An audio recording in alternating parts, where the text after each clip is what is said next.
Ah, exactement. Et ce qu'on va voir ce soir ensemble, chers amis, c'est un dossier majeur, un dossier qui dérange, un dossier qui est tellement important pour comprendre cette histoire. Et c'est le dossier qui nous demande de réfléchir. Comment ça se fait que la Torah ne nous parle pas du tout de comment et pourquoi Abraham a été celui qui est devenu, en deux mots, pourquoi Abraham était le père du monothéisme. Comment il est devenu le père du monothéisme? Comment Abraham a été celui qui a eu un tel grand impact sur l'histoire? Comment Abraham a réussi à changer l'humanité tout entière, à la changer jusqu'à nos jours? C'est pas juste que ça a été changé à son époque, comme on va voir, ça a été changé jusqu'à nos jours, à travers les millénaires. On voit que jusqu'à nos jours, on va tout de suite voir comment Abraham, en étant celui qui a commencé de nulle part, qui a commencé de rien, qui a commencé vraiment, c'était quelqu'un qui s'est posé les questions que tout le monde aurait pu se poser. Son père était idolâtre, on a vu ça à la fin de la semaine dernière. Exactement, il s'est battu même contre ses parents. Et comment ça se fait que ce même Abraham, tout d'un coup, on voit comment il se pose les bonnes questions. Et pas seulement qu'il se pose les bonnes questions, à la fin, il finit par changer l'humanité et son impact est un impact qui dure jusqu'à nos jours. Alors tu vas me dire, on n'est pas ici à un cours d'histoire, parce qu'un cours d'histoire, on peut le faire n'importe où, pas forcément ici, il y a des meilleurs enseignants, c'est sûr. Ce qu'on veut voir surtout, c'est comment ça nous parle pour aujourd'hui. En quoi ceci, c'est un impact dans la vie de tous les jours? Qu'est-ce que nous apprenons d'Abraham? Puisqu'au final, on recommence la paracha à nouveau, et si on recommence la paracha à nouveau, certainement que la Torah va nous enseigner ici des enseignements majeurs, des enseignements qui nous parlent pour la vie de chacun d'entre nous. C'est ce qu'on essaie de voir et c'est ce qu'on essaie de comprendre. Alors, puisqu'on dit qu'on ne voit pas, là on voit. Okay. Et donc, ce qu'on veut savoir, chers amis, ensemble, c'est qu'est-ce qui fait ce Abraham, en quoi il est particulier. Il y a des gens, on va dire, que tu n'as pas besoin de leur expliquer grand-chose. Ils voient dans le regard d'une personne, et en regardant le regard d'une personne, tout d'un coup, ils ont compris qui la personne est. On dit, en général, c'est ce qui se passe entre un parent et un enfant. Le feeling passe, tu comprends tout de suite ce qui se passe. C'est pas quelque chose qui, tu as besoin de travailler, tu as besoin de parler clair. Et c'est pour ça qu'aujourd'hui, on veut rencontrer notre premier père, premier patriarche, qui était Abraham. Abraham Avinu, qui est le père du monothéisme. Il est d'ailleurs appelé Abraham, notre père. Et comme j'ai dit, il n'y a pas quelqu'un qui lui ressemble. Et aujourd'hui, le monde a besoin de quelqu'un comme Abraham. Parce que dans une période dans laquelle, parfois, les gens sont tellement, on va dire, passifs, rien dérange, tout va bien, la vie est monotone pour certaines personnes. On a besoin de quelqu'un qui vient et qui nous jaillit avec sa lumière, avec sa réflexion, sa manière de penser et de se dire, les choses ne peuvent pas être tout simples.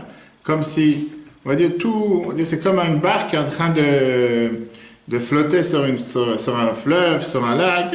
La vie est belle, la vie avance. Abraham était le premier homme qui a influencé l'humanité tout entière. Celui que toutes les bénédictions qui lui ont été données ont été accomplies. Si on avait fait dans l'histoire un jeu de qui est le plus grand influenceur de l'histoire, on est garanti que le premier aurait été celui qui s'appelle Abraham.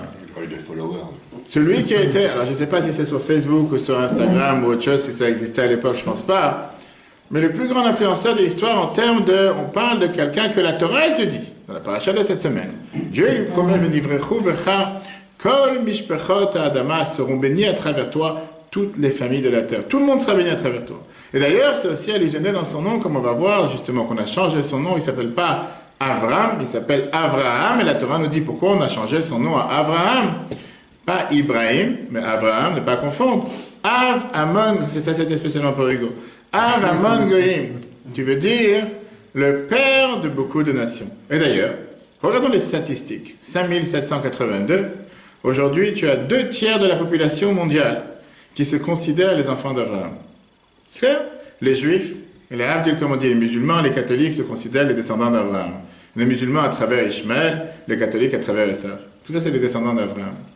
Abraham n'est pas seulement celui qui a donné la naissance à l'humanité tout entière, mais il a éduqué l'humanité. Il a changé l'humanité. Aujourd'hui, tu as 4 milliards de personnes de 3 religions qui croient dans la foi d'Abraham, le père du monothéisme, qui a un Dieu sur terre, qui est plus haut que la nature.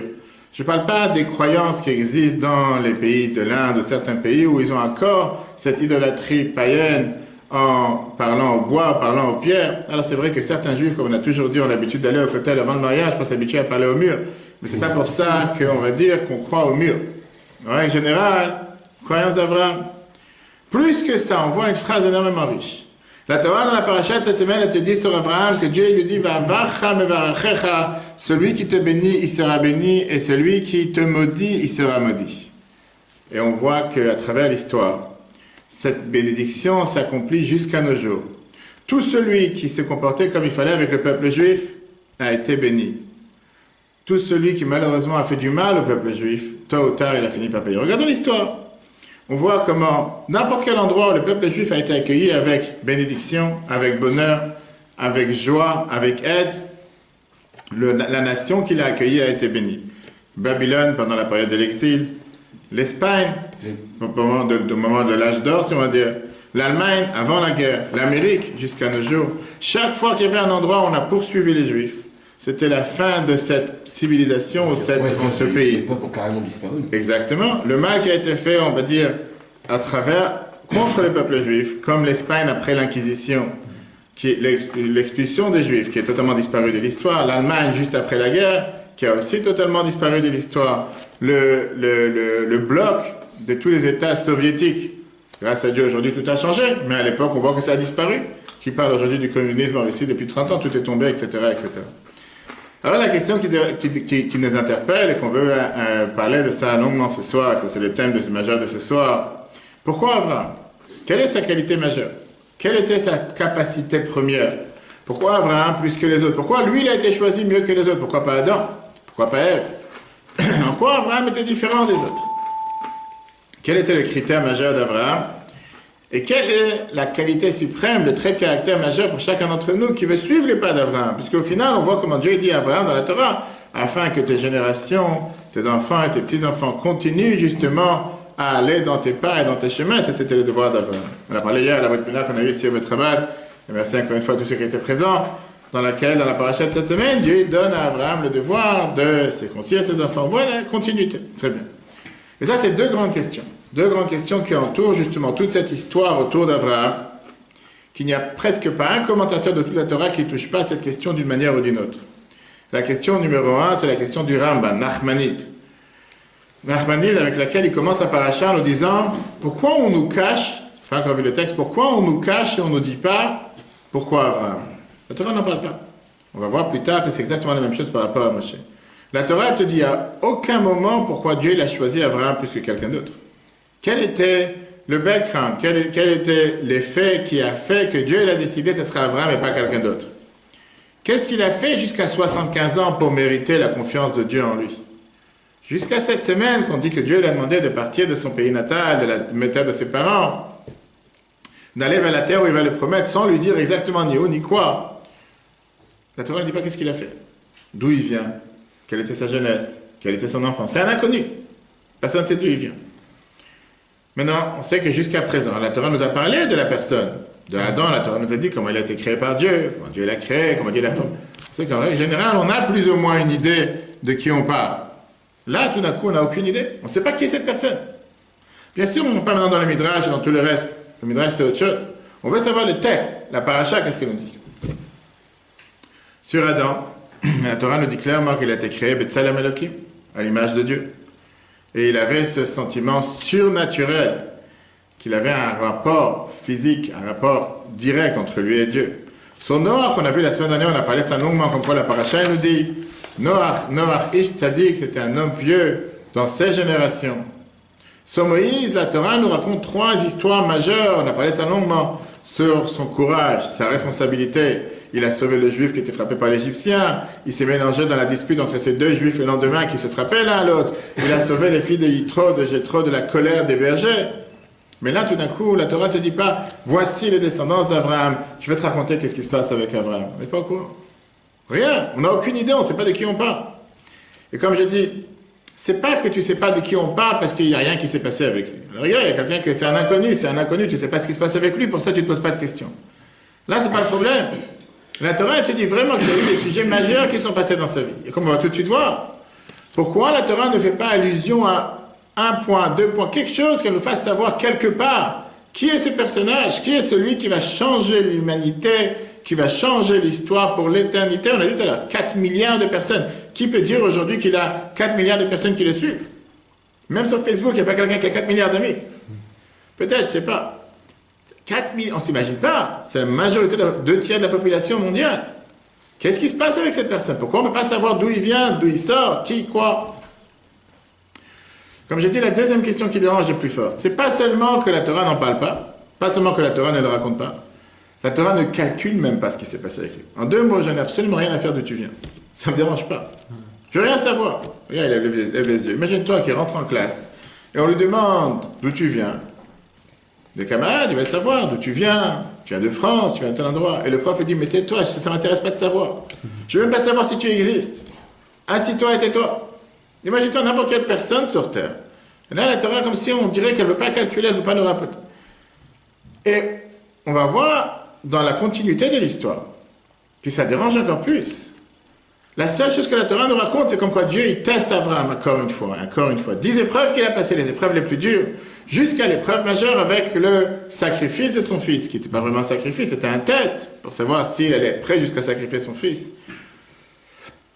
La question qui dérange, comme j'ai dit, pourquoi la Torah ne parle même pas à aucun instant de la grandeur du personnage pour nous dire pourquoi on l'a choisi qu'il fasse ce qu'il a fait plus tard en étant le père du monothéisme, en changeant la planète. D'abord, dis-nous un peu quelque chose, d'où il vient.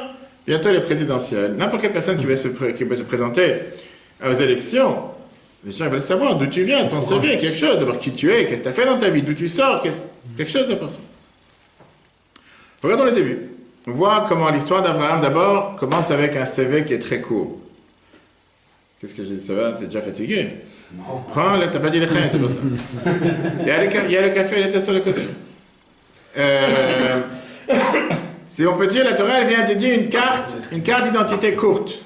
La Torah, elle te dit son nom, nom de famille, son âge et son adresse. Imagine-toi que tu fais un tel CV pour être embauché. Nom, prénom, nom de famille, adresse, et après ça, la Torah elle te dit ton âge. Regardez la paracha. On a vu la fin de la semaine dernière, la fin de la paracha Noach, Terach a vécu Shivim Shana, 70 ans, Vayoled et Avram, il a enfanté Abraham et Nachor et Haran, c'était les 3 frères. On a raconté malheureusement un des frères qui s'est fait tuer par le père parce qu'il a suivi Vayamot Haran, il est mort, Terach Aviv. Devant, à cause de son père, comme Rashi nous dit, Be'eretz Molato, dans la terre de sa naissance, son pays natal, Be'ur Kasdim.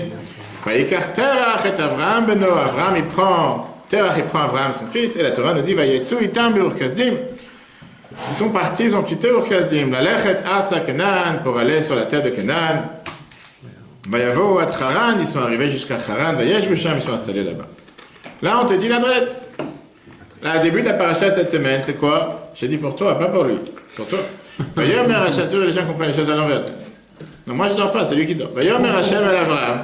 Dieu il dit à Avraham, Lech lecha me'artzecha, pars de ta terre, me'latecha de ton pays natal, me'bet avicha, la maison de ton père, et la haaretz asher areka, vers la terre promise, la terre que je vais te montrer. Va'avacha me'varachecha, ceux qui te bénissent, je les bénirai, ce qu'on a dit tout à l'heure. Ou me'kalelcha, ceux qui te maudissent, je maudirai. Comme les Shmechot Adama seront bénis à travers toi, toutes les familles de la terre. Et on finit par l'âge. Avraham ben Chamesh Veshivim Shana. J'ai oublié un détail important dans son CV. Il avait 75 ans en sortant de Haran. Bravo. Voilà ce que la Torah te raconte. C'est-à-dire que la seule chose, si je résume, que la Torah te dit qu'Avraham il a fait jusqu'à l'âge de 75 ans, il a déménagé. Pas mal? Pas mal pour un CV. Moi, je vais t'embaucher chez Jean-Claude demain. Il va me dire, qu'est-ce que tu as fait dans ta vie? Je fais déménager. Je fais quelque chose de sympa. Et ça, j'ai déménagé jusqu'à 75 ans. J'ai déménagé de Ur Kasdim jusqu'à Haran. Maintenant, la vérité, c'est que ça, c'est le superficiel. Si on regarde les versets profondément, on voit qu'il y a eu tellement de drames, tellement de mouvements, tellement d'angoisse, tellement de panique, tellement de choses qui se sont passées dans sa vie. Et c'était un fort, c'était un combattu, c'était un combattant, c'était quelqu'un qui a été sali, c'était quelqu'un qui a été poursuivi.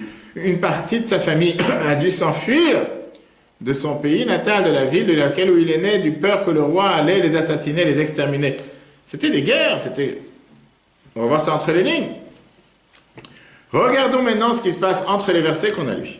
Et on va voir comment la Torah, on sait très bien que la Torah écrite ne peut pas tout dire, tous les détails, c'est pour ça qu'on a besoin de la Torah orale qui vient t'expliquer les détails de la Torah écrite, et qui nous montre les détails allusionnés entre les lignes. D'abord, la Torah te dit comme quoi son petit frère Haran, on l'a vu tout à l'heure, il est mort dans la vie de son père. Qu'est-ce qui s'est passé? Qu'est-ce qu'il a eu un cancer, qu'est-ce qu'il a eu une maladie, qu'est-ce qui s'est passé? Encore une histoire de tuerie, encore une histoire bizarre. Et la Torah te dit, comment se fait-il que quelqu'un de jeune, tout d'un coup, il est mort?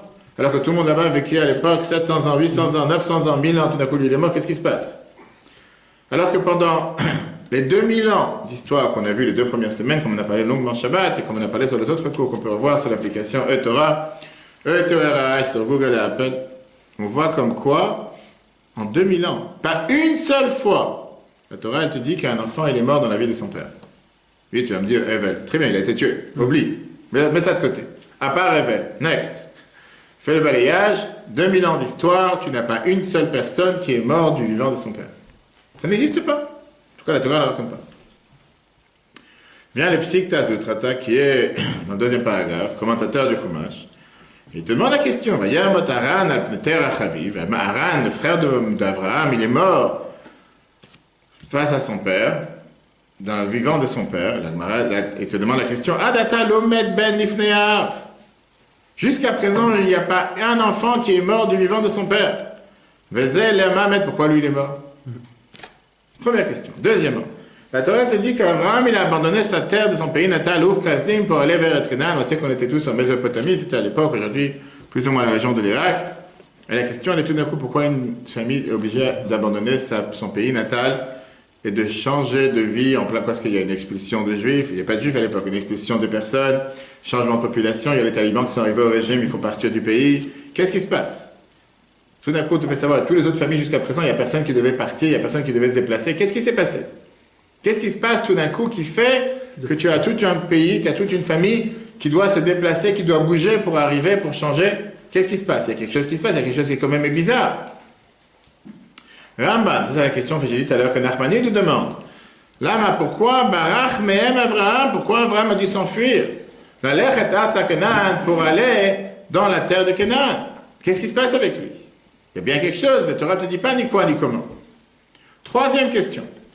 Dieu lui promet la phrase qu'on a vue. Comme j'ai dit, on a lu les textes rapides, mais c'est toujours, ça nous demande de réfléchir, c'est pour ça qu'on est là ce soir, pour les intelligents qui veulent s'enrichir. Celui qui te bénit sera béni, et celui qui te maudit sera maudit. C'est une manière de parler. Qu'est-ce que ça veut dire? Qu'est-ce qu'il y a? Il y a tout d'un coup, il y a des gens qui le maudissent. Tout d'un coup, tu découvres qu'il y a des gens qui maudissent sur terre. Jusqu'à présent, on pensait que tout était bien. Après ça, celui qui veut maudire, il sera maudit. Et ça veut dire une chose pareille. Ça t'amène tout de suite un projecteur avec une lampe rouge allumée qui te dit, pourquoi tout celui qui va te maudire? Qui va maudire un homme de paix, un homme de bonté aussi bien qu'Avraham? Tu sais que la Torah nous dit qu'Avraham c'était le trait de caractère de chesed, de bonté, celui qui faisait de la bonté même à tous les passants. On va voir la semaine prochaine qu'il avait sa fameuse tente avec ouvert des 4 portes, que tout le monde pouvait rentrer, manger gratuitement. Des langues de bœuf, il versait, de la moutarde, c'était mieux que McDo. Gratuitement. Qui veut maudire une personne pareille? Qui lui en veut du mal? Vient le Moreh Nevuchim, Rambam, dans le Guide des Égarés, chapitre 3, verset 29. Et il te dit, puisque puisqu'on maudissait cette personne, et on lui faisait honte, Neymar, c'est écrit, là, Dieu lui a dit la fameuse phrase, celui qui te bénit sera béni, celui qui te maudit sera maudit. Ça veut dire qu'on parle ici qu'il y avait des problèmes. Qu'il y avait des problèmes, qu'il y avait des gens qui lui voulaient du mal. Et puisque ces gens-là lui voulaient du mal, pour ça il fallait le protéger. Il a cassé le business. Comment casser le business? De son père. L'idolâtrie. C'est quoi? Ça c'est pas depuis le départ. Et disons, casser le business. C'est pas le monde entier qui va le maudire. Pas tout le monde forcément au courant. On vient de voir ici que la famille d'Abraham cache quelque chose. Il y a cache ici un secret. Et le Midrash te raconte qu'on parle ici d'une histoire de force, d'héroïsme. On parle ici d'une histoire d'une abnégation de soi. On parle ici de quelqu'un qui n'a jamais encore existé. On parle ici de un contre tous. Abraham était le premier renégat, le premier mécréant et le premier croyant. Abraham était celui qui a osé casser les idoles de son père, que jusqu'à son époque était la monnaie courante, était, on va dire, la croyance acquise, et celui qui est venu dévoiler une nouvelle croyance. Et comme d'habitude, quand comment on appelle ça, bousculer les normes, quand tu veux ose parler de quelque chose que personne ose parler, pour ne pas citer quelqu'un que tout le monde a en tête en ces jours, automatiquement, les gens, ils n'aiment pas. Pourquoi tu vas bousculer ce qui est acquis, les choses qui sont acquises, que les gens, ils ont toujours accepté. Tout d'un coup, tu viens changer la norme. On a vu ça avec le président Trump, il y a le dernier présidentiel des États-Unis. Tout d'un coup, quand quelqu'un il vient bouleverser, vient changer, vient parler différemment, les gens, ils n'aiment pas. Les gens, ils n'aiment pas sortir de leur cocon. Les gens, ils aiment bien être dans tout ce qui est la norme, tout ce qui est le rituel, tout ce qu'on a habitué. Je ne viens pas me changer mes habitudes. Il a dû payer un prix lourd à cause de ça. Abraham est né dans une maison d'idolâtres païens. Ton père Terach se nourrissait de vendre des idoles en pierre et en bois. Abraham, il a reçu une telle éducation. À l'âge de 3 ans, comme Abraham nous dit, il a commencé à se poser des questions. Il a commencé à avoir des doutes. Qui fait tourner cet univers? Comment est-ce possible que tu as une machine de guerre qui est si importante, qui est si riche, et que comment on appelle ça, le directeur, le fondateur, le fabricant, il n'est pas présent. Tout ça, ça a été créé de manière d'hasard. Le Big Bang est venu, il a fait que tout d'un coup le monde existe. Qui a fait rentrer une vie dans la nature? Qui a donné une âme à la nature? Qui fait bouger cet univers merveilleux qui sont les astres, les planètes, le soleil, la lune, les étoiles? Il s'est posé ces questions-là. Maintenant, il connaissait bien les idoles qui étaient autour de lui, mais ils étaient imbougeables, c'était des minéraux face à l'humain. C'est pas possible que cette statue, elle a créé quoi que ce soit. Et d'abord, il s'est dit, qui est passé là, qui a existé avant cette statue? Est-ce qu'ils font partie de la nature? Il y a bien quelqu'un qui les a créés avant qu'ils arrivent. Oui. Et comment on peut se poser ce genre de questions à l'âge de 3 ans? Très bonne question. D'abord, il ne faut pas oublier que les 3 ans à l'époque, ce n'est pas 3 ans d'aujourd'hui. C'est très bien que la semaine prochaine, dans quelques semaines, on verra que Rivka s'est mariée à 3 ans. Il y a des différents débats. Est-ce qu'elle avait vraiment 3 ans? Est-ce qu'elle était apte à se marier? L'âge était un âge beaucoup plus avancé. Deuxièmement, oui, tu as des enfants qui sont très intelligents. On ne peut pas citer un président actuel que certains disent qu'il a un QI très important. Et tu as des gens qui peuvent se poser des questions. Ils se posent une question. Quand jusqu'à présent, la seule chose qu'on lui dit, c'est que tout est créé par cette statue. Quand tu regardes la statue du matin jusqu'au soir, un enfant de 3 ans, tu es en train de lui dire attention, la statue qui est au piquet, elle va venir, elle va te frapper. Il regarde sur la statue toute la journée. Il dit elle ne bouge pas cette statue. Ne me vend pas du mot. Au contraire, parfois, un enfant, il est beaucoup plus pur qu'un adulte, qu'on veut lui faire croire des bêtises. Et il commence à se poser des questions. Cette statue, elle ne bouge pas. De quoi tu parles? C'est la première qu'on va tout de suite voir. Regardez dans Midrash Rabbah, comme il raconte ça dans le chapitre 38. Terach recette Slamim. Terach, il fait des idoles. Aya Omocham la briotte, il vendait ça à des créatures. Bam, Yatsa, il avait des clients. Il avait beaucoup de clients. Une fois, il est sorti, Véchir et Avraham, il a laissé Avraham vendre des idoles à sa place. Imagine-toi, tu dis à Hugo, occupe-toi des idoles de son père. Ok. Baïcham Kara, une femme vient avec une assiette, mlé à solet plein de farine. Ou Bikshal a Akriv, l'ifne, Absalim, elle voulait amener un sacrifice aux idoles. La kach Avraham a kel veyado. Avraham a pris un bâton dans ses mains. Shavar et kol Absalim, il a brisé tous les idoles. Veniach et Amakel, il a mis le bâton Biyad Agadol Shebahem dans la main de la plus grande idole. C'est pas bête le petit. Il savait comment jouer les pièces de Terach comme il faut. Bat Terach, je te raconte, Terach est venu. Vetama, et il s'est étonné. Miasaz, qui a cassé les idoles? Si père Avraham, son fils Avraham, il vient lui raconte. Papa, je vais te raconter la nouvelle. Absalim, bravo, les idoles se sont battues. Mi et Kabbalat Salet, qui va recevoir l'assiette de farine? Tu parles, c'est moi, ça va être des sushis, quelque chose, ça valait la peine pour une assiette de farine. Atcheba, Gadol, Benem, jusqu'à ce que le plus grand des idoles est venu, le Shavram les a tous cassés. Et c'est moi qui aurai le plat et c'est personne d'autre. Amar lo Terach, son père lui dit la phrase suivante. Ata loeg, tu te moques de moi. Vechi yodim em mana seimam, tu penses vraiment que ces idoles, ils savent ce qui se passe avec eux? De qui tu te moques? C'est des morceaux de bois, des morceaux de pierre qui ne bougent pas, qui n'ont pas de vie. Alors Avraham répond à son père, tes oreilles entendent ce que ta bouche est en train de dire. Tu me vends du matin jusqu'au soir, tu es en train de vendre la planète tout entière des idoles. Et moi, je te raconte une histoire d'idoles. Et toi, tu viens me dire que c'est du vent ce que tu es en train de vendre. Tu es en train de te moquer des gens. De quoi tu parles? Ben Nimrod va mal Avraham, le Midrash continue l'histoire. Nimrod, qu'on a vu la fin de la semaine dernière, il est venu, il a dit à Avraham, vous savez qui c'est qui se prenait pour Nimrod? Saddam Hussein, non? Vous n'avez pas entendu à l'époque, sérieux? Il disait qu'il représentait Nebuchadnezzar, Nimrod, tous ceux qu'on a dans la Bible qui se révoltaient contre Dieu, ils disaient qu'il était... Bref, on a vu comment il a fini. Dans un trou, le pauvre. Ishtachavel Esh, Nimrod, il dit à Abraham, prosterne-toi au feu. Abraham, il a dit, tu sais quoi, Yotertov, ça vaut mieux, ça vaut plus la peine. Les Ishtachavot la maïm, se prosterner à l'eau. Shehem mechabim et Esh, parce que eux, ils éteignent le feu. Amar, il a dit, si c'est comme ça, Ishtachavel la maïm, prosterne-toi à l'eau. Abraham, il a dit, Moutav, les Ishtachavot la ananim, vaut mieux se prosterner aux nuages. Amevim et Amaïm, qu'eux, ils amènent l'eau.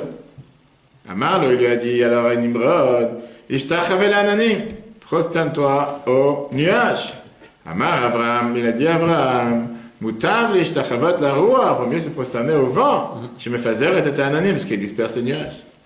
En deux mots, il a essayé de retrancher la personne dans sa bêtise. Il a essayé de leur faire comprendre, de raconter n'importe quoi. Vous, avec vos croyances, vous, avec vos bêtises, vous réfléchissez même pas un instant. Je te prosterner à telle chose, mais telle chose, elle est manipulée par telle chose, telle chose manipulée par telle chose. Et c'est comme ça qu'il a réfléchi en se disant, il y a quelque chose ici. Il y a bien quelqu'un qui fait tourner cette planète. C'est pas la force humaine, comme j'ai dit parfois des médecins qui se prennent pour le bon Dieu et qui te disent qu'est-ce que la machine humaine est tellement bien faite. Qu'est-ce que le corps humain est tellement bien fait. Il n'y a personne qui l'a créé. Ça a été créé comme ça tout seul avec 365 vaisseaux, 248 membres. Il n'y a pas un Dieu qui a créé rien. Et c'est de cette manière que Abraham a fait en sorte de faire donner cette reconnaissance à l'humanité tout entière à une pensée contraire. D'abord, jusqu'à présent, c'était, la pensée naturelle était que tout existe avant tout. Il n'y a rien qui a devancé n'importe quelle chose. C'est comme ça que c'est arrivé. Mais Abraham, il a dit que puisque chaque chose a été créée bien une fois, un jour, ça a bien été créé, disons que tu penses, d'après la science, que le monde il a 100 000 milliards d'années. Très bien. Et avant ces 100 000 milliards d'années, qu'est-ce qui s'est passé? Il y a bien quelque chose qui a créé cette chose-là. Abraham, il est arrivé à la conclusion qu'il y a bien une divinité qui se trouve au-dessus de la nature. Quelque chose de spirituel qui ne fait pas partie du monde. Alors, la fameuse question qu'on peut tout de suite demander, qui a créé Dieu?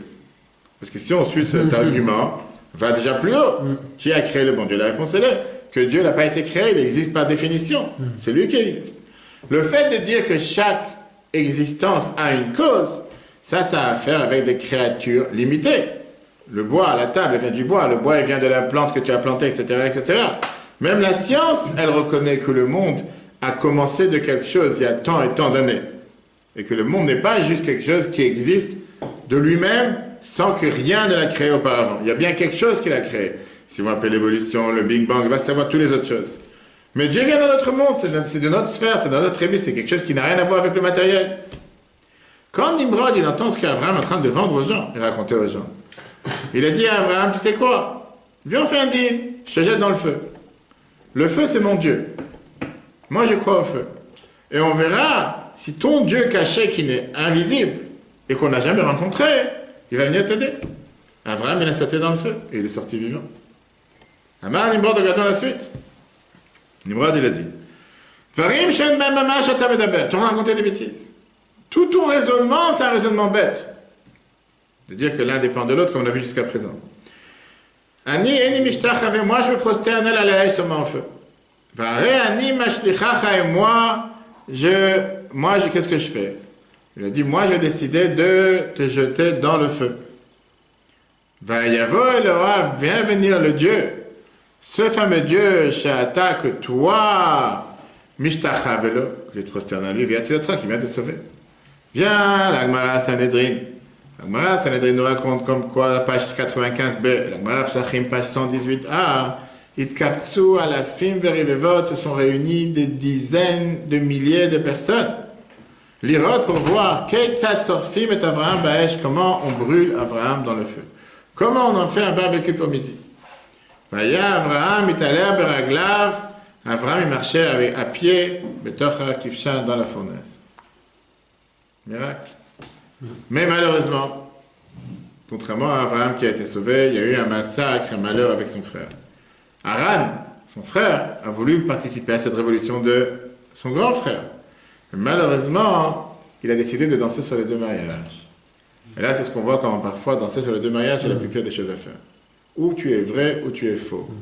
Ou tu es dans telle action ou dans telle action. Tu ne peux pas te faire passer pour quelque chose que tu n'es pas, et tu ne peux pas être un faux. Qu'est-ce qu'il a dit? Rachid nous raconte la semaine dernière. Il a dit que si Abraham va survivre le feu, je suis avec lui. S'il ne va pas survivre au feu, je suis avec Nimrod. Une fois qu'Abraham il est sorti vivant du feu. Il a dit, j'appartiens maintenant à Abraham. Mais il a été jeté dans le feu, mais il a été brûlé. Pourquoi? Parce qu'il ne croyait pas réellement en Dieu. Il s'est dit, je vois où ça m'arrange. Quand ça m'arrange, je vais avec l'un. Quand ça m'arrange, je vais avec l'autre. Toute cette histoire que le Midrash nous raconte, elle est allusionnée dans les versets qu'on a lus tout à l'heure, que Haran, il est mort à Ur Kasdim. Ur, c'est le feu. Le feu qui vient à la fournaise dans laquelle Abraham il a été jeté. Avec Abraham, avec Haran, Ur, ça vient du mot feu. La famille d'Abraham ne pouvait plus vivre dans cet endroit-là. À cause des poursuites de Nimrod, à cause des voisins, ils étaient obligés de délocaliser et de partir à Haran. Et puisque les gens, ils ont vu qu'Abraham était quelqu'un de si mécréant, si dangereux, ils ont décidé de le maudire et de se moquer de lui du matin jusqu'au soir. Ça, c'est la parenthèse. Après qu'on a fait toute cette introduction, vient la question du Ramban, la question des Nachmanides. Il a dit, pourquoi on en fait des saints secrets? Pourquoi la Torah ne le raconte pas? Pourquoi c'est le Midrash qui nous raconte? C'est allusionné dans tel et tel mot. Pourquoi la Torah ne peut pas le dire de manière claire? Et la Torah, elle commence en te disant, Vayom la Hachem el Avram. Monsieur, il était en train, je sais pas, il était en train de... comment on appelle ça? Monsieur, il était en train de se promener dans la forêt, en train de faire du vélo. Et tout d'un coup, qu'est-ce qui se passe? Vayom Hachem el Avram, lech lecha, pars, va vers toi, etc. Et la Torah te dit pas à aucun instant pourquoi, comment, quelle est la raison, à cause de quoi, rien, le pas au courant. Regardez le numéro 2, Rambam Nachmani, dans le chapitre 12, verset 2. La paracha l'obéra kolaïnion, la paracha t'explique absolument rien. Qui matam chez Yom Allah Kadosh Baruch Hu, pourquoi Dieu doit te dire, Azov artsecha, pourquoi Dieu lui dit, abandonne ta terre, ve'tiva emar, je fais du bien avec toi. Tova shelo et olam, ça s'est jamais passé jusqu'à présent. Mibli chez Yagdim, sans devancer, Shaya, Avraham, Oved Elohim, qu'Avraham, il servait Dieu, au tzadik tamim, ou un pieux, un juste. La même chose qu'on a dit pour Noach. Pourquoi on ne l'a pas dit pour Avraham? Comme j'ai dit tout à l'heure, pas seulement que la Torah n'en parle pas, mais on dirait que la Torah ne se mentionne pas du tout de tout ça. Depuis le début de la paracha de cette semaine, Lech Lecha, jusqu'à la fin de la semaine prochaine, on voit que sans arrêt, il est testé pour sa croyance, avec 10 tests les plus durs sur terre, que je ne sais pas si un humain aujourd'hui aurait pu les monter. Il n'y a que lui qui a subi. Exactement, exactement. Et la question, elle est, qu'est-ce qu'on cherche avec ces tests? Qu'est-ce que Dieu il cherche avec toutes ces épreuves? Pourquoi ça ne suffisait pas à la première épreuve qu'on a dit, l'histoire de Ur Kasdim, qui s'est été jeté dans le feu, et qu'il a survécu? Regardez ce que la Mishnah dans Avot nous dit. Maxime de nos pères, chapitre 1, vers Mishnah 3. Asara Nisyonot, 10 épreuves, Nitnasa, il a été éprouvé à Avraham Avinu. V'amad Bekulam, il a réussi à surmonter toutes les épreuves. Vient le Bartinora, qui est pas le vin Bartinora, qui est le commentateur, Rabbi Ovadia de Bartinora, c'est le commentateur de la Mishnah. Et il te dit, Asara Nisyonot, c'est quoi ces 10 épreuves? Echad, la première, Ur Kasdim. Le fait que dans Ur Kasdim, chez Ishlicho, que Dieu l'a jeté les Nimrod de Kivshanaesh, qu'il a été jeté dans la fournaise en feu. Chéni, le deuxième, que Dieu lui a dit, Lech lecha me'artsecha, va-t'en de ta terre, va-t'en de ton pays natal, pars de l'endroit où tu te trouves, vers la terre où je te promets, etc. Plus que ça, on voit après, quand on va parler de l'épreuve qui est l'épreuve de la Hakeda, l'épreuve du sacrifice Yitzhak, la Torah lui demande, Kachna, je t'en supplie, rends-moi cette faveur, amène ton fils en sacrifice. La Gemara te demande la question, pourquoi on doit dire le mot na? Dieu lui dit, Bevakasha, je t'en supplie, qu'on ne dise pas que les premiers 9 épreuves, c'était du faux. Au moins, puisque les 9 premiers, ça avait l'air un peu un petit jeu, montre-moi que tu es capable d'enlever ton fils en sacrifice, qu'on montre-moi que tu fais quelque chose de sérieux. Comme si la première épreuve sautait dans une fournaise en feu, que personne ici est capable de le faire, j'en suis sûr, à part Yohan, tout d'un coup, on dirait comme si c'est rien n'était. Regardez la Gemara Sanhedrin, page 89b. La Gemara te dit la phrase suivante. Elohim Nisa et Avraham, Dieu il a éprouvé Avraham, et il lui dit, c'est ce qu'on dit tous les matins dans la prière. Kachna et bincha, prends ton fils s'il te plaît avec toi. Eina, quand on dit le mot na dans la Torah, elle a la shan bakasha, c'est un langage de s'il te plaît. On moment de cette faveur. Machal, malab asavadam, la Gemara te dit, c'est un exemple avec un être humain, un roi. Shamdu Allah milchamat arbe, il avait beaucoup de guerres.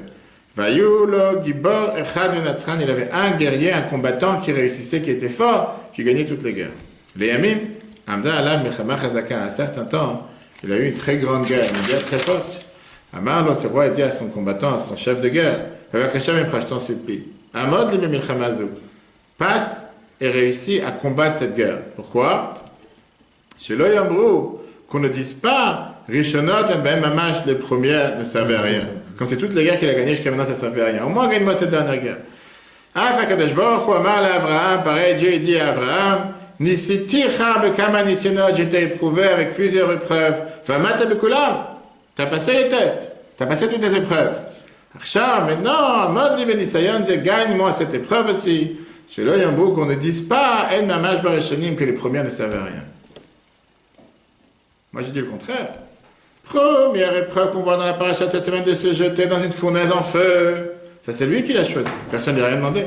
Alors que les premières, les prochaines, et surtout celle de la Hakeda, le sacrifice de son fils, ça, c'est Dieu qui lui a demandé. Là-bas, il ne va pas refuser. Là, qu'aujourd'hui, personne ne lui a rien demandé.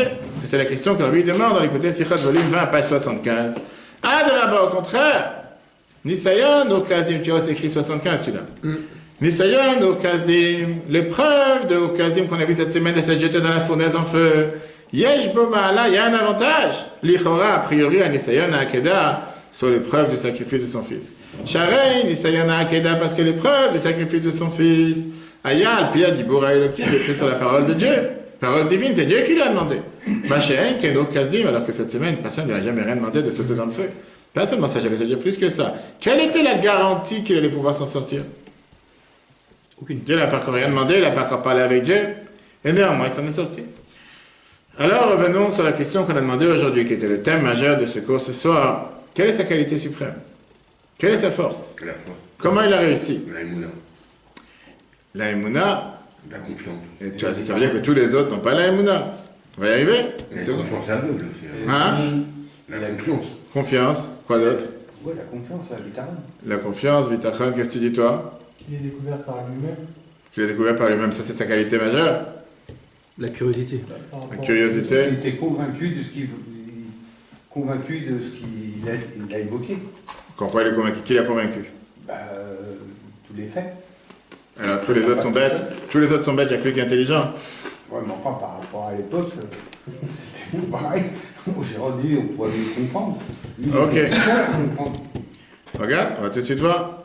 Surtout, comme j'ai dit tout à l'heure, pourquoi on avait besoin d'avoir les autres tests, et qu'est-ce qui n'a pas suffi avec ce test qu'on a dit justement, dans lequel lui-même il a décidé de sauter dans le feu, ça ne suffit pas. C'est pas une preuve de foi, c'est pas une preuve dans laquelle, au contraire, Dieu l'a sauvé de cette... Ça suffit largement, qu'est-ce que c'est besoin d'avoir encore 10 tests? C'est peut-être le feu qui l'a sauvé. C'est peut-être le feu qui l'a sauvé, le Dieu de Nimrod. Bah, Il voulait qu'il soit. Ok.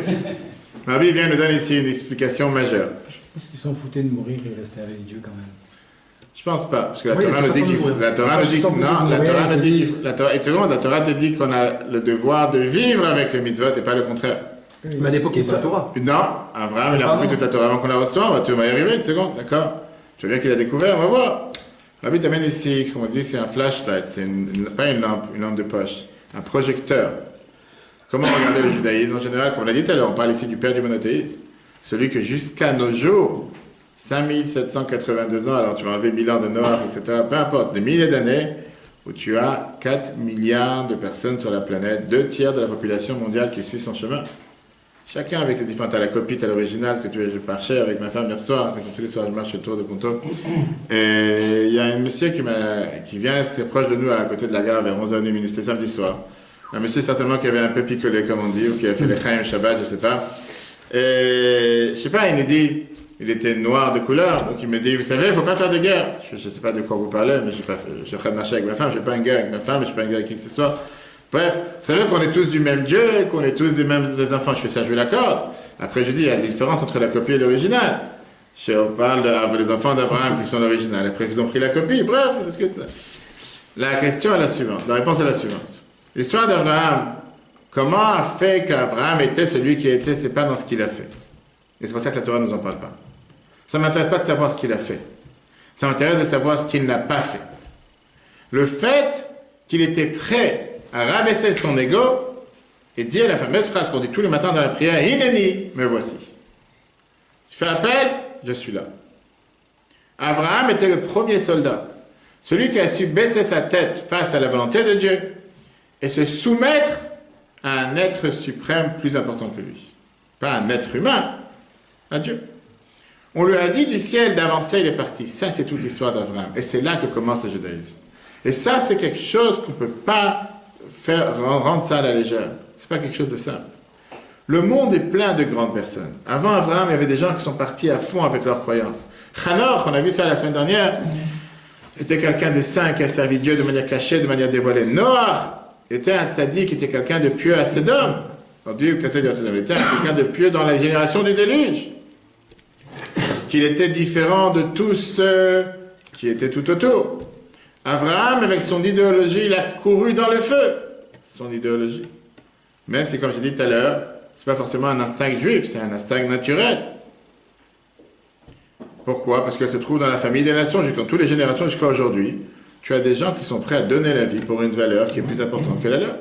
Je ne parle pas de ces terroristes qui se font exploser en disant qu'ils font ça au nom de Dieu.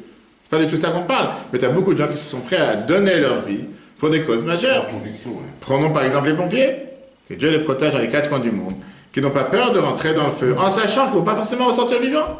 Et malheureusement, on entend dans les quatre coins du monde combien de fois des pompiers ou des policiers, pas parce qu'ils vont dans certains banlieues qui se font caresser, mais qui savent que des fois ils ont des missions qu'ils mettent leur vie en danger. Et combien de fois on entend des policiers qui sont partis sauver une femme qui s'est noyée, ou des gens qui se sont noyés à cause parce qu'ils n'ont pas vu les forces du courant, ou qu'ils ne sont pas ressortis. Ça arrive il n'y a pas longtemps en Israël. Ça arrive dans les quatre coins du monde, ça arrive en France aussi, avec tous ceux qui sont avec les hélicoptères pour aller sauver des gens qui sont coincés dans les montagnes, et que tout d'un coup, il y a un nuage, ils n'ont pas vu, l'hélicoptère est tombé, ils sont morts. On a eu ça cet été aussi ici en France avec quelques pompiers ou sauveteurs. Sans arrêt, on en voit. Des sauveteurs dans la mer. Il y a des gens qui sont prêts à donner leur vie pour un idéal qui est beaucoup plus important, pour ça ils donnent leur vie. Mais tous ces gens-là, on va dire, c'est des gens qui vont maximaliser leur potentiel, leur conviction personnelle. Ils ont cette conviction, pour ça ils le font. La paracha de cette semaine qui s'appelle Lech Lecha, va vers toi, va pour toi, vient nous dire le contraire. Abraham, il reçoit une ordre d'en haut, et on lui dit, maintenant tu vas jouer de la flûte comme moi je t'ai dit de jouer. Pas comme toi tu veux. Pas parce que ce sont tes convictions. Mets tes convictions de côté. Si jusqu'à présent, Abraham, il était capable de montrer quelques traits de caractère importants, comme savoir réfléchir, courage, révolution, guerre d'esprit ou guerre de dialogue qu'il a eu avec plusieurs personnes. Là, Abraham, il a montré le contraire. Il a montré que la personne géante qu'on a connue jusqu'à présent, il est prêt à être néant à la place d'être existant et d'être prêt pour le service. Je mets tout mon savoir de côté et je suis les ordres. Je mets toutes mes convictions de côté, même si ma tête me dit différemment. Je ne les fais pas parce que j'ai envie, je ne les fais pas parce que j'ai compris, je ne les fais pas parce que c'est mes convictions, ça peut même être contre mes convictions. Mais je le fais parce que c'est les ordres que j'ai reçus. Il y avait un fameux philosophe grec, Socrate.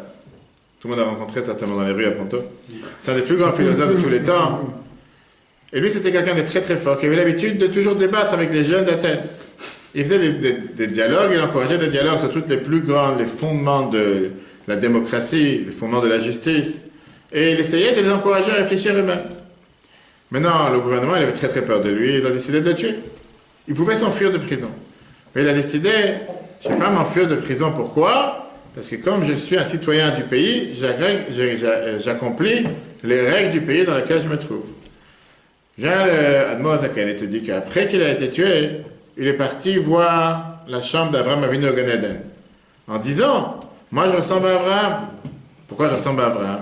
Lui, il a donné sa vie sur ses convictions, sur ses idées. Moi, j'ai aussi donné ma vie sur ses idées. On lui a répondu, il y a une grande différence entre toi et Abraham. Toi, tu t'es battu pour ce qui est important à tes yeux. Abraham, il s'est battu pour ce qu'on lui a demandé de faire d'en haut. Ça, c'est toute la différence. Regardez comment la Bible écrit ça. On va écouter Sechot 25, page 49. La Torah Madgisha, la Torah, elle fait l'accent sur le premier juif. Et ça, la Yehudi Arishon. Shayichudiyut shelo, sa spécificité, sa particularité. Mais tout Yehudi en tant que juif. Vamalot agdolot shelo, ses grands avantages. Quelle était la spécialité d'Abraham? C'était Einan b'ma'alot ha'atzmiyot shelo, n'était pas dans ses propres caractères, ses propres qualités. Le Mashecholel, lorsqu'il a réussi à faire le corps avec ses propres forces. Avodateur, avec ses propres services. Chez Zéhod Ayakodem, Kriyat Hashem l'Avram. Ça s'est passé même avant que Dieu l'appelle Avram. Et la Bekach, mais grâce chez Hashem Bachabo. Dieu l'a choisi. Hachaychut, chez le Kadosh Baruch Hu, le rapport qu'il avait avec Dieu, Nav'a découle, miprirat Hashembo, d'abord du fait que Dieu l'a choisi. Veiba, les débitou, et c'est venu par expression, Bekar du fait, Shekayam bepashtut atzivui Hashem, qu'il a accompli tout simplement l'ordre de Dieu. Lech lecha me'atzecha, va-t'en de ta tête d'ailleurs, c'est très bien, on en parlera Shabbat, et on a vu ça dans les autres cours qu'on peut revoir sur l'application Torah, que Dieu n'a pas dit où aller. C'est écrit nulle part. Ça aussi, c'est dit. Va, pas d'autre. Ou, je sais pas, je te dirai après, maintenant tu dois partir. Maintenant, on comprend quelque chose de grand dans ce verset. La première des choses, justement, comme quoi, l'ordre que Dieu dit à Abraham, c'est va de ta terre, de ton pays natal, de la maison où tu es né. Mais pourquoi aller à un autre endroit? Dieu ne lui a pas dit pourquoi. Pourquoi il ne peut pas servir Dieu où il se trouve? Pourquoi il faut qu'il délocalise? Qu'est-ce qu'il y a de mal de rester où il est? Comme j'ai dit tout à l'heure, plus que ça, on voit que l'ordre, c'est un ordre qui est contraire à la norme. D'abord, quelqu'un en général, il abandonne la maison de ses parents. Après, il abandonne la région où il se trouve. Et à la fin, on voit qu'il change de pays, il change d'endroit, etc. Là, la Torah te dit le contraire. Pars de ton pays natal, pars de ta terre, ton pays natal et la maison de tes parents. Une fois que tu es sorti de ta terre, tu n'es déjà plus dans la maison de tes parents, tu es dans ton pays natal. Pourquoi tu dis les choses à l'envers? Rabbi t'explique ça dans un merveilleux discours. Qu'on ne parle pas ici seulement de partir géographiquement. On te parle ici surtout spirituellement, dans le psychisme de la personne. La première demande que Dieu demande à Abraham, c'est de sortir de ton être et de ton existence, de sortir de qui tu es. Essaye de te mettre dans la tête de quelqu'un d'autre, pense d'une manière différente. Et pour ça, il faut que tu abandonnes ta place. Laisse ton idéologie de côté. Pour ça, tu dois totalement changer. On ne parle pas ici de grandir, d'évoluer, encore un diplôme, mais de devenir totalement une nouvelle existence. D'abandonner l'ancien Abraham qui t'est habité, que tu t'es habité, que tu étais habillé avec, qui pense comme une personne, et de commencer à servir la vie éternelle qui est Dieu. Regardons d'ailleurs que le nom de Terach commence avec un Tav, le nom de son père, la dernière lettre de l'alphabet. Le nom d'Abraham commence avec la première lettre de l'alphabet. Parce que Terach et Abraham venaient symboliser deux opposés, deux périodes totalement contraires. De la période de l'idolâtrie à la période où la divinité a commencé à exister de manière surnaturelle. Et donc, quand on parle dans cet ordre, on comprend pourquoi la Torah te dit que d'abord tu abandonnes Aretz, la terre, Artsecha. La Torah dit que Aretz vient du langage Ratzon, ta volonté, tes plans que tu as pour la vie. Quand quelqu'un il fait tchouva, quand quelqu'un il revient vers la religion, qui commence à faire la Torah et le mitzvot, il sait qu'une partie de ses rêves, il ne va pas pouvoir les accomplir. Si jusqu'à présent il pensait qu'il pouvait manger n'importe où, se marier avec n'importe qui, tout d'un coup il sait que maintenant il y a certaines choses qu'il ne va pas faire. Après, il abandonne ses sentiments. Il abandonne ce qu'on appelle la molette, il abandonne le pays natal.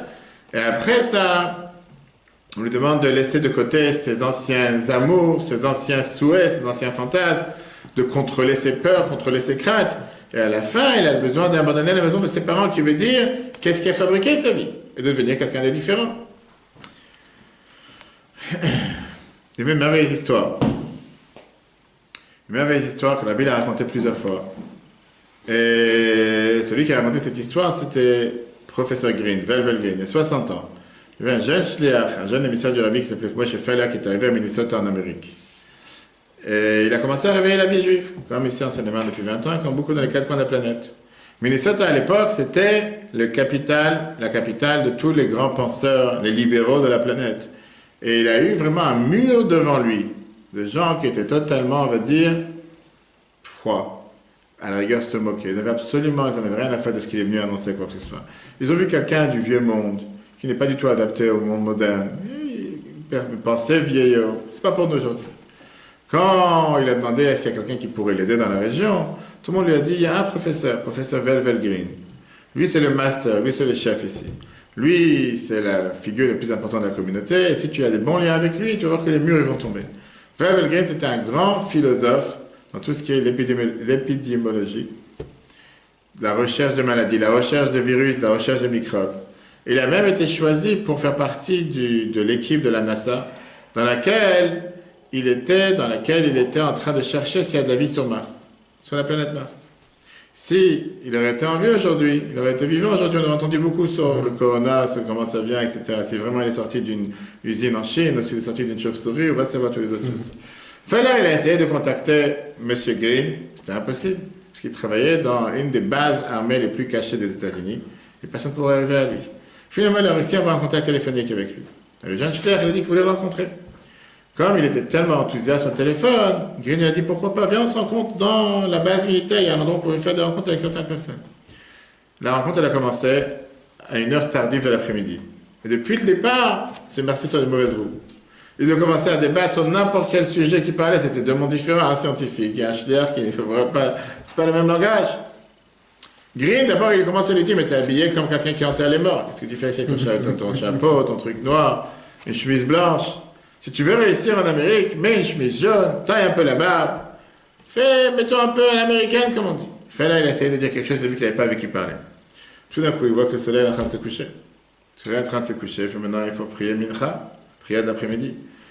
Il est dans le bureau de M. Green, le grand professeur scientifique.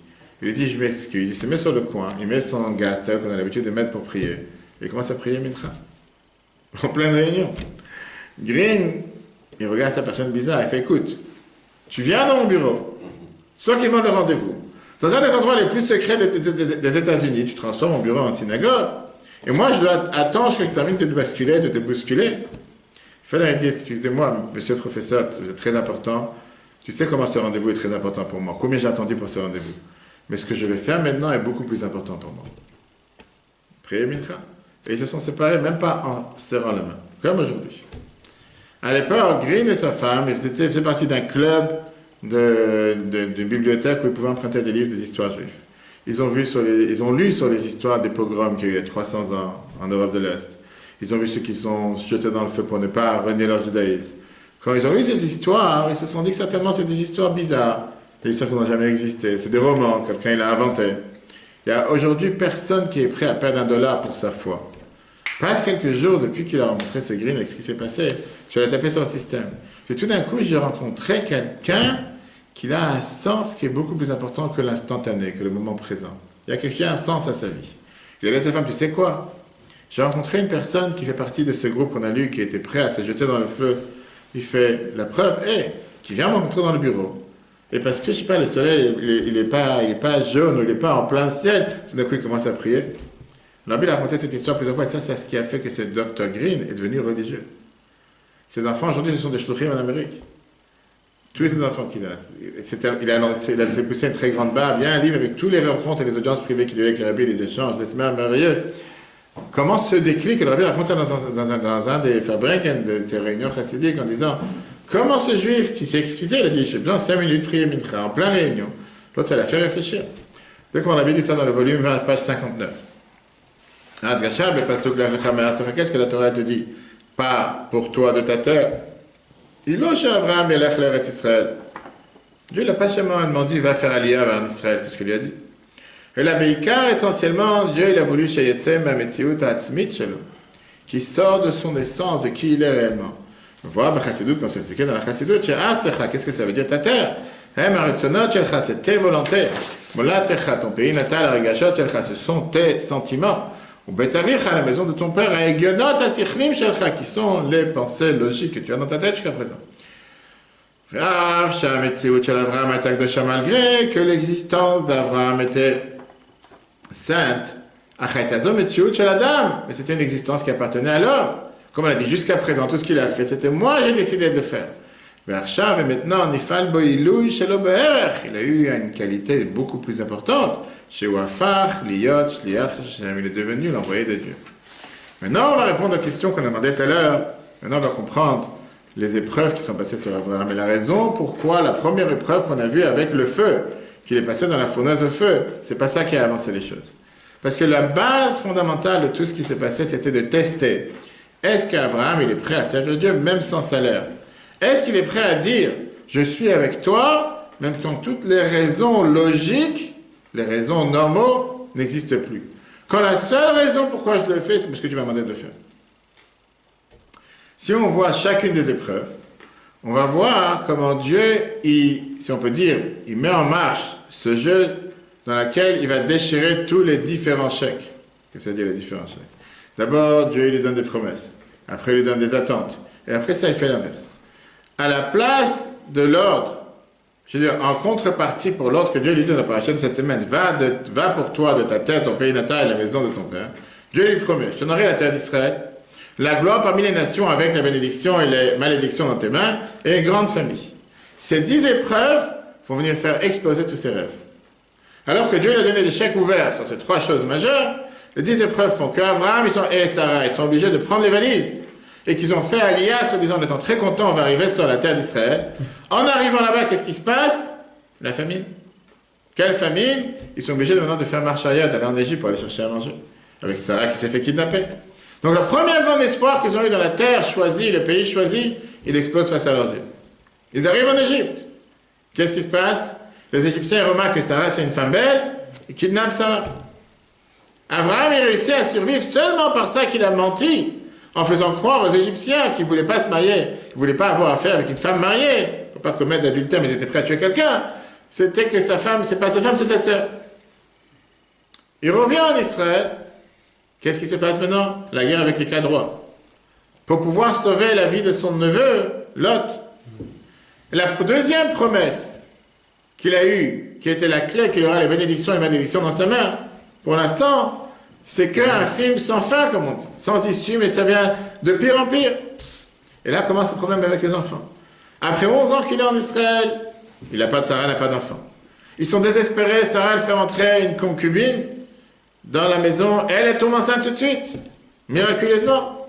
Là commence à avoir des tensions entre Sarah et Agar. Abraham il est obligé de renvoyer ou d'écarter sa deuxième femme avec le bébé qui est dans son ventre.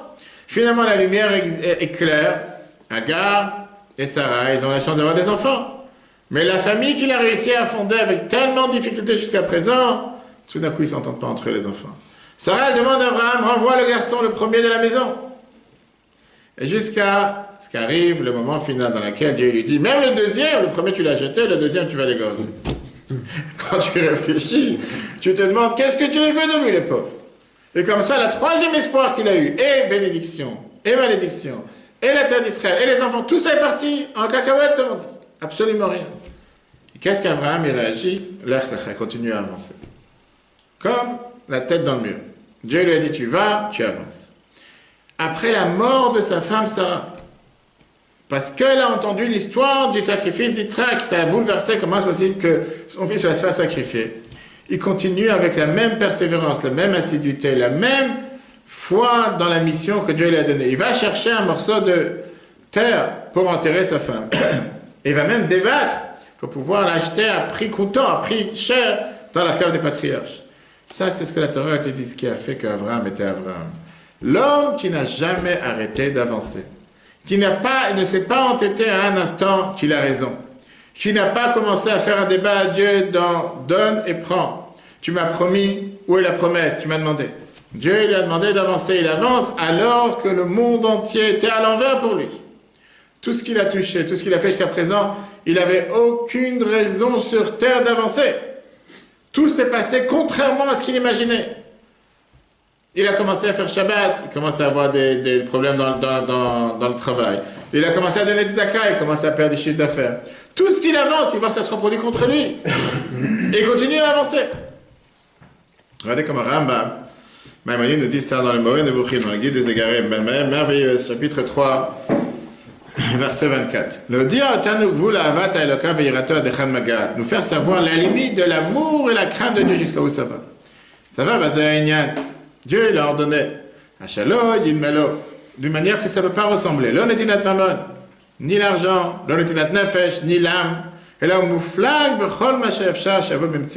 il dépasse tout ce qui est possible, tout ce qui peut même arriver par l'existant, en 2 mots. Sheye Ishakar, s'il va être un homme stérile, Betachlit akosef la yeled, avec la plus grande soif pour avoir un enfant. Ou ba'alosher gadol, d'être très riche. Veish nirbad, on lui promet qu'il va être la personne la plus respectée.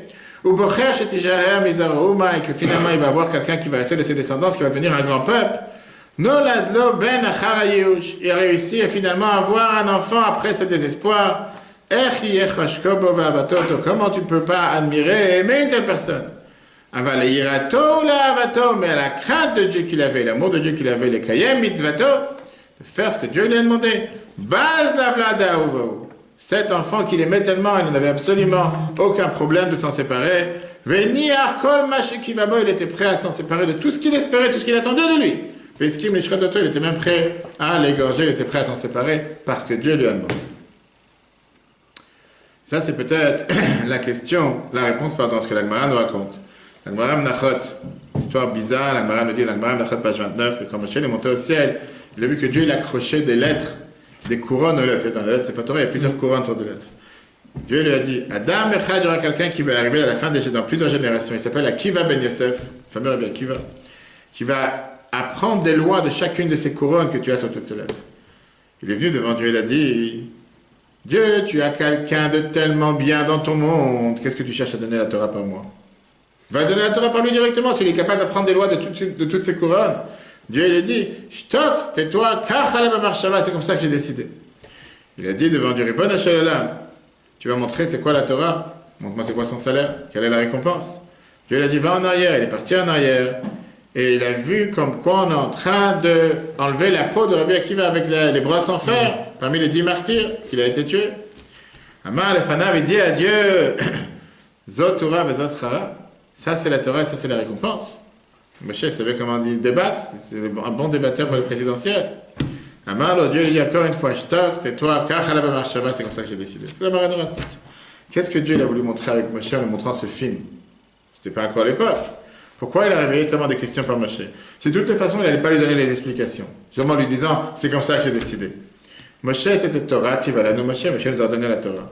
Son lien avec Dieu se basait sur la compréhension, comprendre les secrets de la création. Dieu lui a dit, tu sais quoi, dans la vie, il y a un moment où on ne cherche pas à comprendre. Il y a un moment dans la vie où on ne peut pas comprendre. Il y a un moment dans la vie où on n'est pas capable de comprendre. Il lui a dit, ça c'est la manière comme Avraham il a agi.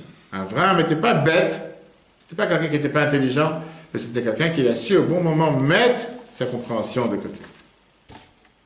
Comme j'ai dit tout à l'heure, ça c'est l'histoire qu'on raconte dans la paracha de cette semaine. Mais si on peut prendre une leçon, comment ça nous ressemble dans la vie de tous les jours, on sait très bien qu'un juif en général il marche avec une kippa. Même un juif non religieux, il a une kippa dans la poche quand il rentre dans une synagogue. Aujourd'hui, même les maires, les présidents, quand ils viennent dans un endroit juif, donc ils mettent une kippa, il devient tout d'un coup décoré. Mais un juif non religieux, il sait très bien, il a une kippa dans la poche, il rentre dans une synagogue, il a une kippa, etc. Quelle est l'idée derrière la kippa? Une fois, on a demandé à un enfant, d'où tu sais qu'il fallait avec une kippa? Il a dit la paracha Lech Lecha. C'est écrit Vayelech Avram, Avram il est parti. Qu'est-ce que tu penses? Il est parti sans kippa? C'est qu'il est parti avec une kippa, une kippa. C'est une coutume qui n'est pas mentionnée ni dans la Bible ni dans la Mishnah. La première fois que c'est mentionné, la kippa, c'est dans la Gemara Kiddushin, page 31. La Gemara Kiddushin te parle que Ravuna, il a dit qu'il n'avait pas l'habitude de marcher 4 coudées, 2 mètres, sans couvrir sa tête. En disant, Shrina, le Malam Meroshi, la divinité, elle est au-dessus de ma tête. C'est raconté dans la Gemara Shabbat, page 156, sur Rav Nachman bar Yitzchak, que les astrologues, ils ont dit à sa mère qu'il va être un grand voleur. Quand il va naître. Imagine-toi qu'on dit ça à un enfant.